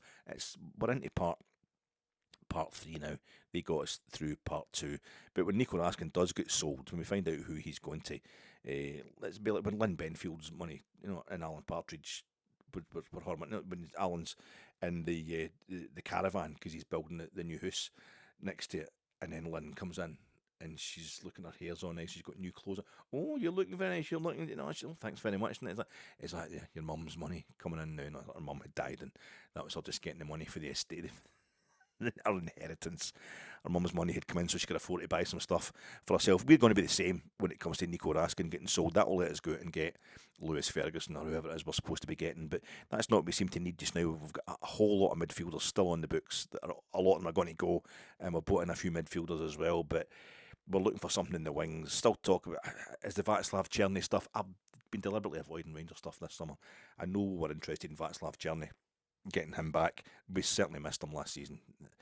It was a massive omission last season, Václav Černý. Mikey Moore, we'd like to get him back. We need somebody wide. We need wide players that have got experience. I've got a lot of... Mikey Moore's not got a lot of experience, but he's got a lot of skill, a lot of heart. It's ever-changing what's happening just now. So that's what makes it kind of difficult to predict what the team is going to be at Tannadice this Friday night. But we'll deal first of all with Lawrence Shankland's presser. It's a hell of a way to find out that James Tavernier is no longer the captain of the club. He's stripped of the captaincy. But in comes Lawrence Shankland for his presser on Wednesday, wearing a Rangers shirt. It looked like he was expecting to be fitted with the armband, in front of the press, in a kind of ceremony akin to the fitting of golf's new Masters champion at Augusta with a blazer, some sort of blazer. I can't remember what kind of colour it is, but he couldn't have said the word captain any more times if he tried in an interview. Lawrence Shankland clearly really, really chuffed, as he kept saying. Really chuffed just for the honour. He was proud enough to have signed for Rangers, and he's even prouder to be given the captaincy. And he said he was going to he just found out an hour previously, so he was going to take a moment to enjoy it. But it's about the team, it's about the club. That's those kind of honours, not the personal honours of getting the captaincy. It's the honours that the team and the club are winning under his captaincy. That's what it's all about. It's been a childhood, his childhood club that's getting thrown at him by the hacks, by the press, and it's also something he's quite happy to talk about. But every now and then you can see him kind of dialing it back a bit and talking about his kids. It depends what time he gets the kids to bed, because he's going to go in the house. You're going to be buzzing about this, Lawrence. The media are saying to him, well, no, I've got to get the kids to bed, kind of thing. That was quite good. So I'll probably just pass out knackered, having dealt with the Waynes when I get in the house. He's keen to put across both his pride at the privilege at being allowed to be Rangers captain, but also he knows that people are thinking, will quite quickly think, are you that chuffed at being captain you forgot to actually win stuff? That's what you're here for. He talks about the pictures on the walls at Ibrox, Auchenhowie, of Rangers kind of trophy winning team groups of the past. That's a priority. He just likes to do things properly, he said. I just like to do things properly. And at Rangers, that means winning lots of domestic trophies. But it actually means more than that, of course, and that's why Derek McInnes' pre-Dundee United presser, which followed on from Shankland's, was even better. I thought he's wearing the black and tangerine training gear as Derek McInnes. Derek, dark mahogany McInnes, but he's wearing the tangerine and black training top, which I thought was maybe trying to psych out United, trying the mind games straight away, the same way that in the post-Saint Etienne press conference he was talking about missing out on a few targets in the transfer market, and he was saying, we've hit the post a couple of times. Just playing Saint Etienne, who are back in Glasgow, and all they can talk about is Les Poteaux Carrés, the square post that they hit a couple of times at Hampden in '76 that cost them that European Cup final, as far as you're concerned, because round post the ball would have bounced in to the net, and he's talking about hitting the post a couple of times. I thought that was quite... You go to watch him, Derek McInnes. He's a hard man, but he's very calm about the whole captaincy thing, was Derek McInnes, but he's also dealt with it and very properly, passing the armband about various players in our pre-season. John Sterling's wore it, Ben Godfrey's wore it. We all know Dan Neil was captain of Sunderland, who are like kind of a similar size stadium, if you like, a big club. Sunderland, not as big as the Rangers, obviously, but very passionate support they've got there. Very onerous as well, Sunderland these days. They're up the top flight now. They're doing well in the Premier League, but for years at Sunderland it was like, you've got to get back into the top flight, you've got to get us out of it. And he was part of that journey back, so he knows the kind of... He's got experience of a very similar situation, when you've got a hated rival who's doing a lot better. So he knows about the situation. Dan Neil, he's been captain of Sunderland, so he's a contender as well. But I felt as if Lawrence Shankland was a shoe-in for the captaincy. I just started thinking about it differently when you hear like Joshua Barry on Rangers Review saying, strikers don't usually like a striker being captain. Neither do I. You know, I mean, what did Leo Messi ever do with the captain? No, but I don't. I genuinely don't like strikers being the captain. I'm goalkeeper or defenders, because you've got the whole of the pitch in front. They can see what's happening, so they can run up and get involved or whatever. I don't know. But if Rangers are going to have most of the ball, maybe camped outside the box most of the time domestically, then Lawrence Shankland's the closest to the referee. He can get in there first and stop Cammy Devlin getting sent off and stuff like that. It was his captain at Hearts. It was Lawrence Shankland. It was Derek McInnes' his captain at Hearts. He's somebody Derek McInnes knows really well in a professional way, and he's going to do it right. He knows that he's seen Lawrence Shankland in action as captain in a really unbelievably pressured situation at Tynecastle last season, where they had a chance of winning the title for the first time in 60 odd years. So there's a subtext here, I think. There's definitely a subtext here about Rangers right now needing people who know Rangers in a way that some of the players who've been here are still here. They've been here for months, maybe even years before McInnes and Shankland and Devlin have arrived in. They don't know Rangers as well as these guys who've just arrived in the door, who've just come in this summer because they're Rangers families, or they're born and raised in the west of Scotland. They've been involved in the Scottish game. They're Rangers supporters. In McInnes' case, he's played for Rangers as well. It might be, I don't know, it might seem a bit, might insult a few players who are still here. Big Emi Fernandez probably had ambitions to be captain. Something like that. Well, I've been here for a whole fucking season longer than this guy. I know the club well. When a lot of people maybe waited for, I doubt Nico Raskin, who's had a taste of the captaincy, is going to be that bothered about it. Mo Diamandi might have fancied being captain, but when you're looking for the Rangers players who could step up, the amount of players that we've got rid of, you're kind of like, Paul Incio, I think he's maybe next in line. Oh no, he's away to St Mirren. He's away to St Mirren on loan.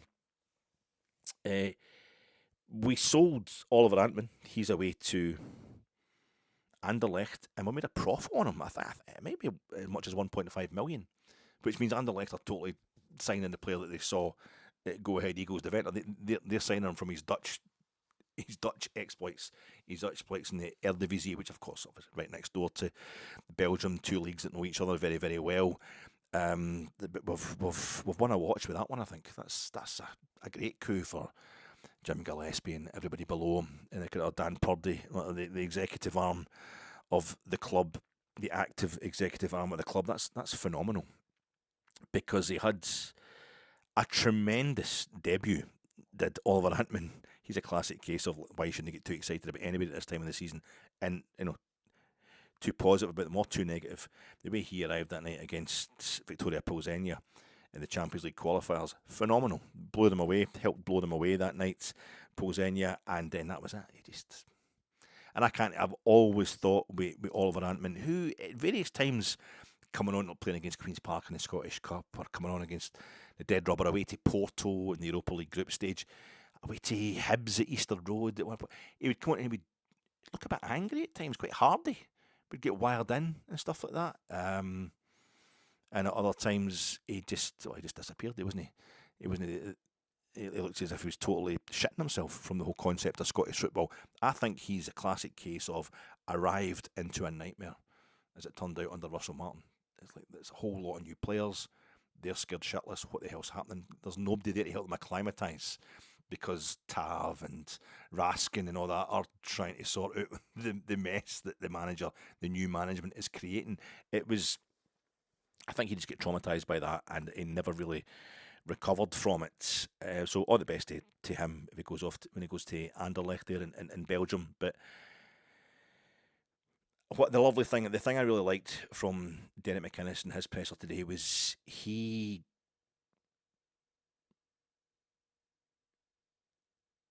went on. He started talking about Tav. Sorry, I'm taking a pause here because it quite meant a lot. I don't mean I'm going to well up crying. I'm thinking about how to phrase this, but it meant a lot to him. It meant a lot to me. Sorry, that Derek McInnes was talking about James Tavernier straight away when he's talking about the captaincy. He was talking about the fact that Tav, he would notice as Hearts manager, etc., and the Kilmarnock job, probably the Aberdeen job as well. But Tav was getting sent out to deal with the media all the time. It's because there was a lot of setbacks at Rangers, but there was nobody else. The whole thing that, and Shankland was talking about this today, and Derek McInnes made a big thing about it, it's all about sharing the captaincy around, making sure there's lots of leaders. We've got, as I've just discussed, we've got lots of leaders, obviously, lots of loud and hardy guys in that dressing room, guys who've been around the block, who will not be slow in giving an opinion, and that's what it's all about. It's about a leadership group, which is an official thing. You have a leadership group appointed. We've heard this at Ibrox for a few years. It happens at all other clubs these days, but we've got leaders in there. We've got guys that have got a bit about them, that like a bit of a rammy, that aren't scared of a rammy, that have got a bit of class about them, have got a bit of clout. So they'll be, hopefully there's not too many setbacks that we've got to front up, that our players have got to front up. But I thought it was good, Derek McInnes going there and talking about Tav, how he was thrown at the press pack lines too often. Derek McInnes, it's like he knows what our fans are like, and he knows Tav got to blame simply because he was the face of it. He became captain disappointed because he's got limited vocabulary, because he's a football player. He's no a poet. He's not an author or anything like that. He's certainly not a journalist. He's just a captain. And when you get beat, the first thing, we're disappointed, obviously. So he became captain disappointed, and folks despising James Tavernier, Rangers supporters. It's fucking horrible. I want an end to that shit. I want an end to that inability to appreciate what you've got in front of you, to see beyond the immediate, the player in front of you. It's just like, I hate him because he keeps apologising for us getting beat. But he's not the reason we keep it. He was for a lot of people, but it's not. Derek McInnes, I think, is also shown his appreciation of Tav. He's kind of linking himself in with the recent history of the club, and he's saying that he understands what our support is all about in both the good sense and the bad. Very self-effacing, Derek McInnes, but he's not going to be mugged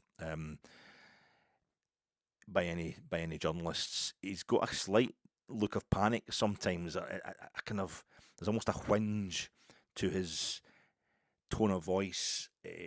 He's concerned about the players we haven't signed yet. He keeps it, a few more players we need to get in, trying to get a couple more in before Friday. Well, he got one of them, South African chap, and he's going to try and get somebody else in, and he's saying there's very specific positions we want them for. Derek McInnes is saying he knows exactly how his team's going to set up. He knows how he wants to play this season. He knows how he wants Rangers to play this season. He just doesn't have the players quite yet, but he could be able to get them, and he just needs to get them in the door as quick as possible. Whereas previous managers had this kind of nebulous optimism that there's a plan, there's a system, and it's going to work, and it's going to be great, and I'm going to revolutionise Scottish football. You've never seen anything like me before. It's the opposite, and that suits us.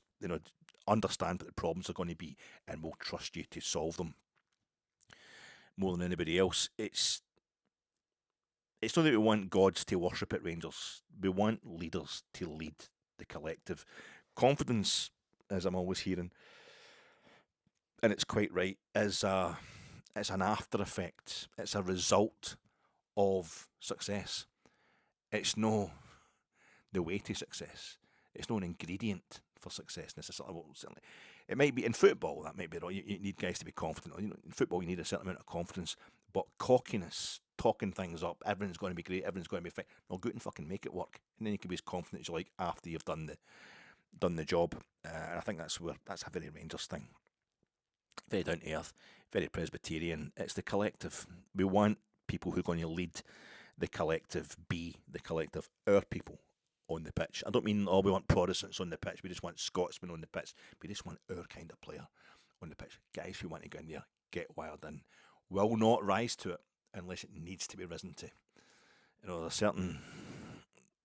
a certain kind of timbre you need as a Rangers team, which is to be ready for a war. If anybody wants to try that kind of thing, have guys that can sort it out.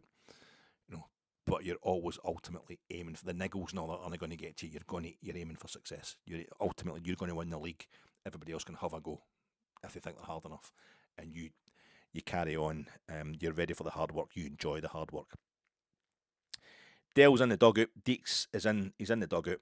I think he's going to the 4-match ban with a fifth man suspended for his disgusting comment while Hearts manager. The kind of comment he's not going to be making as Rangers manager, I wouldn't imagine. I think you have to speak up louder probably when you're at a smaller club like Hearts, but he's appealed that ban, so that automatically means he's back in his old stomping ground. Tannadice, Derek McInnes, like Shankland, back at an old stomping ground. Everywhere they go, there'll be a link there probably. But there's going to be no surprises in store for anybody at our club just now this season. even the new players that are coming in the door from playing MLS football and from South Africa, they'll be getting told there's enough players in there and the manager and the management team that are going to get in about them and get them told straight away what to expect and help them through it. It's no secrets, no kind of, oh my God, what's happening here? Why are they trying so hard against us? That's not going to happen. Vanja Dragojevic, his paperwork seems to be coming through, the Serbian kind of sitting midfielder, defensive midfielder, so Derek McInnes is making out he's ready to start. He could be starting this game. I don't know if that's going to happen. Nico Raskin isn't going to. All the way through Macania from Philadelphia Union, that was very easily got out of Derek McInnes at this press conference that they were just trying to tie up the paperwork for that, trying to get that pushed through. I think he's still waiting for a work permit or whatever, but we've signed him, £3 million. Very flexible defender, centre half, essentially. One for now and the future is going to kind of be a work in progress, a learn on the job. He's going to be this season's Emi Fernandez. Hopefully he comes on as well as him. So I think I'm just decided that's what's going to be happening with him. We need more centre halves. We need one more because John Shooter's not got it. Derek McInnes dealt with this very openly, very, very honestly. John Shooter is still at Rangers. He's still a Rangers player, but I think Swansea City and Leicester City are rumoured to be interested, and he just said, McInnes, I can't guarantee him regular first-team football while he's here, so he's going to go somewhere. He doesn't fancy him, basically. He does not fancy him, but until he's sold, he's still a Rangers player, so we don't expect to see John Shooter in a Rangers shirt anytime soon. Oliver Antman's away. The team, I'm delaying before I actually mention what I think the team's going to be, but because I've got no idea. I think we've played, I think in pre-season we've played 4-1-4-1, 3-5-2, 4-4-2, a few other formations as well already this season. I think we played 2 different formations, if not 3, against West Ham from everything I'm hearing. I think with the players that we've got at our disposal just now, it's probably going to be a 2-7-1 formation against Dundee United. What I like, I just want to say this, sorry. Derek McInnes is going to change the kind of strategic and spiritual way that Rangers go, but the strategy, the spirit of the club, of the team, it's more important than how he sets us up. Nothing's more important than how he sets us up, nothing's more important than the quality of players you've got there, and then how you set them up is super important, but also he's creating a kind of mood and feeling in the dressing room which suits the tactical template that he's got there, and a huge part of that is respecting what came before. And the way he talked about the way Derek McInnes talked about James Tavernier today, I felt was very respectful and very kind of segueing. It was taking us from the traumatic way in which Tav left the club to dealing overall with the fact that Tav was the man for years on end, and it's really strange for him not to be there. But Derek McInnes is very, very conscious of him. The team, the lineup, no idea. I'm going to go for I thought about it. I thought 4-1-4-1, which might end up being a 4-1-3-1-1. This is just a guess. Straight away, I'm dropping McCrory as well. It's Ivan Pander's going to be in goals. I'm going for Dujon Sterling at right back because Tav's no there. Get big Dujon in. If he's fit, if Dujon's ready to go, get him in there. Get Dujon Sterling at right back. Emi Fernandez and Ben Godfrey, your centre halves. 2 Romans at left back. I'm going to go for Dragojevic to start to play the game, and he's going to start as the one sitting in front of the defence and behind the midfield 4 of Cammy Devlin, Thelo Asgard, Dan Neil, and also Lawrence Shankland. But Shankland's kind of playing behind Youssef Chermiti on his own up front. That's going to end up becoming more. That's a 4-1-3-1-1 with Shankland playing as a kind of 10 behind Chermiti. He might just go 4-4-2. You don't know. And either Asgard or Devlin, I kind of see both of them recovering from their knocks. That's not the way it works at Rangers. Both of them recovering from the knocks they picked up against West Ham. I think Diamandi can come in for one of the 2 of them. Yeah, I'm dropping Ross McCrory straight away there, so I don't. Maybe that's complete nonsense. It's just a complete guess at this point in time. But I think Dio and Chukwani have been playing kind of wide right so far. Oliver Antman's away now. Gassama doesn't look interested. I know a lot of you will want Finlay Curtis to come in there as well on the left-hand side. We're trying to get Mikey Moore. Perhaps we could get Václav Černý, but that's what I'm going to go with just now. Sterling, Fernandez, Godfrey and Romans. Pandor and goals. Dragijevic sitting, or perhaps Danilo sitting. Dragijevic will go into Dragijevic will sit as a 1, and then it's going to be Cammy Devlin, Thelo Asgard, Dan Neil, and Shankland kind of behind Chermiti. I'm hoping, like everybody else, this is going to be the season of Thelo Asgard. He's the man. I keep getting it in my head that he played for France during the World Cup because he scored the goal against France. I've got it in my mind somehow that Thelo Asgard, look, in a dream when you wake up and you realise, oh no, actually that's no real. It felt very real though, in my kind of memory of the World Cup, my fevered memories of the World Cup. Thelo Asgard scored against France, but I've got it that he scored for them, 4-1. If they'd let Asgard take that penalty in the second half, he would have scored that penalty. If Strand Larsen missed the penalty against France, it would have been a bit more respectable. But he's been up there, he's played with, you saw what happens with Erling Haaland. It's a fantastic experience for a young man to go to a World Cup at that. Norway, an absolute sensation, a global sensation at the World Cup, and the best they've achieved as a nation in a major tournament, the Norwegians. So they're, the men's team anyway, the women's team sensational, the early days of the World Cup, but aye, it's a phenomenal thing, and hopefully it's going to be a boost to him. Doesn't necessarily have to happen like that. He's one of the guys that was in and out last season, would have great games and then have games when you thought he wasn't there at all. But this is it. I think Thelo Asgard could step up this season. I know a few people do. It's not a brave prediction, but I think it's needed. And maybe other players having left will make room psychologically for him. Thelo Asgard, I'm hoping, is going to be the chief creator. Dundee United, this nonsense we've got amongst our support about Jim Goodwin's allegiances. He's Catholic, yeah, he comes to the Republic of Ireland, his boys support Celtic, maybe Jim Goodwin himself supports Celtic at some level, but he's actually given Celtic a harder time than us, I'm sure, in terms of the league. I think he's actually got a better record against Celtic. He's either never beaten Rangers as a manager at Ibrox, or he's never beaten us at all in the league. I mean, I know he was a St Mirren manager when they put us out of the League Cup, but Jim Goodwin, the idea that he's going to go into his dressing room and start going on about how much he hates the Huns, and unless he's sure of every single fucking player in that dressing room being Celtic through and through, or a Hibby or whatever, I don't think that's the way he conducts himself. But he's a good manager. He's had some terrible moments in his career, but he's got United up for the Championship. And then last season, a couple of seasons of consolidating. Last season, he missed out in the top 6, well, quite easily. Falkirk stole that the 6th place in the league last season. They steal it, so they earned it. They were streets ahead of anybody else in the bottom 6. So they're best of the worst, Dundee United last season. They finished in 7th place. We only played them 3 times because of that. We only once at Tannadice, that 2 each draw were equalised in the 9th minute of injury time from the penalty spot, as Rangers always do, the cheating bastards.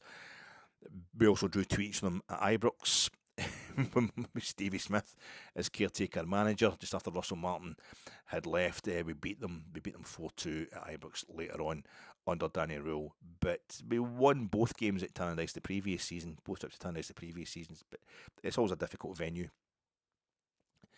Last season, best of the worst, let's say, and the way behind Falkirk in the top 6, but they've played competitive football already this season, Dundee United. That's the thing. They've lost one in the League Cup. They lost one in the League Cup group. It's competitive football. It's only the League Cup group stage. That's not really competitive, is it? Well, they lost one of the games. They won the group. They're through. They're in the League Cup. They're still in the League Cup. They're in the next round, same as us. But they lost one of their group games, and that was 1-0 to the Gabelendis. They lost at Links Park, Montrose. They lost 1-0 to Dundee United. And we know what that's like, to fail to score at Links Park, Montrose. To fail to score there. We drew 0-0 at Links Park, Montrose on the 30th of March 2013 in the 3rd Division. Lunchtime kick-off, live on Setanta, whatever. We failed to win the 3rd Division. We failed to win the title off our own back. We were looking for favours.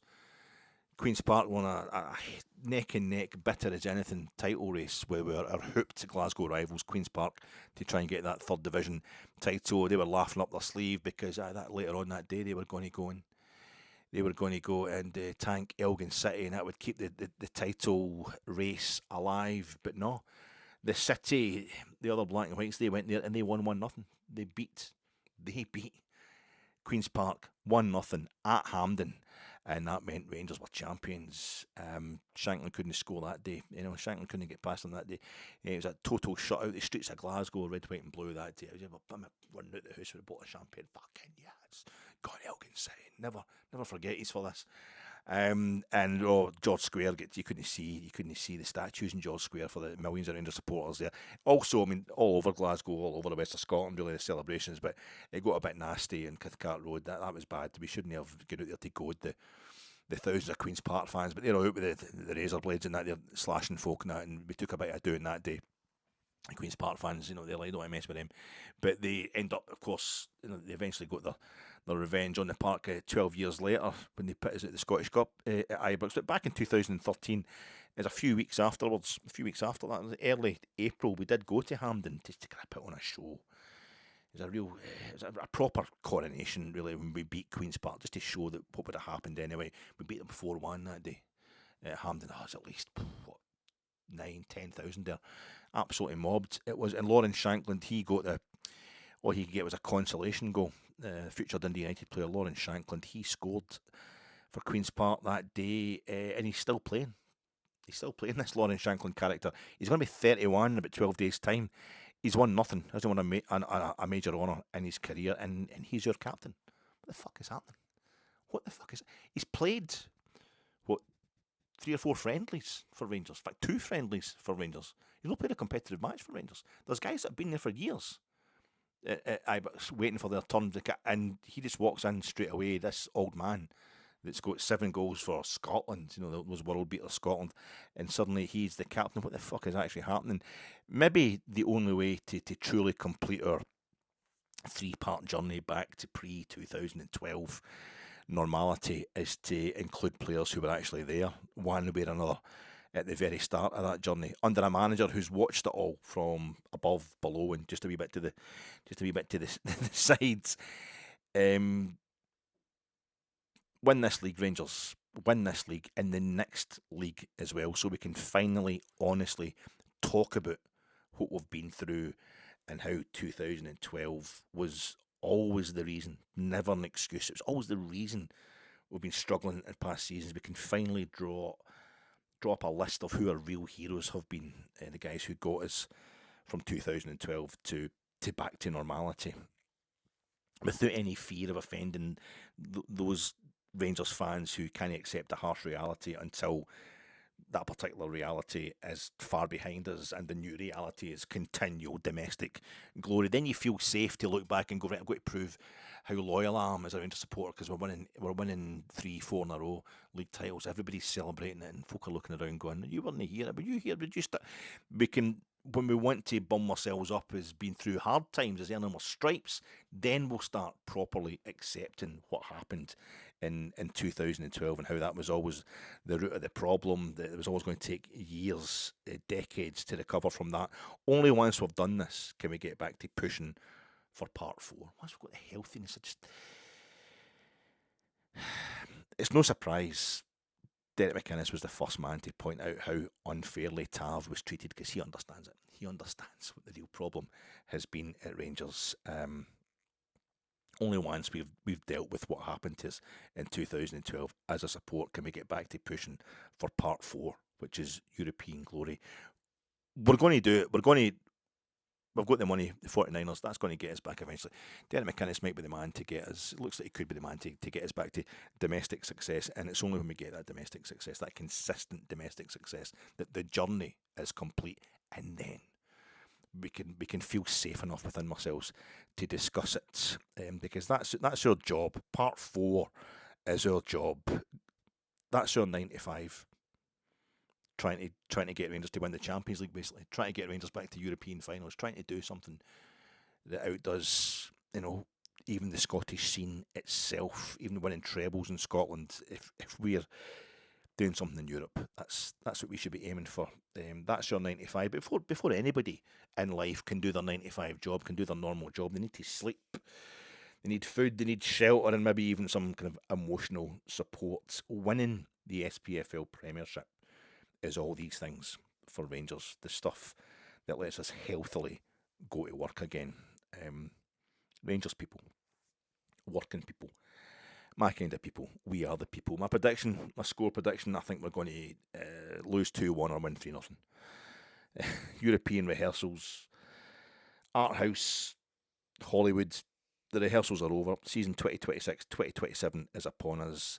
It has to be largely parked for a bit of Hollywood epic, keep the comedy limited, happy. I mean, part of the art house stuff, and just go for the Hollywood kind of epic. Keep the comedy limited. I want us to be having plenty of laughs, but don't have anybody laughing at themselves. But happy, saccharine endings all round.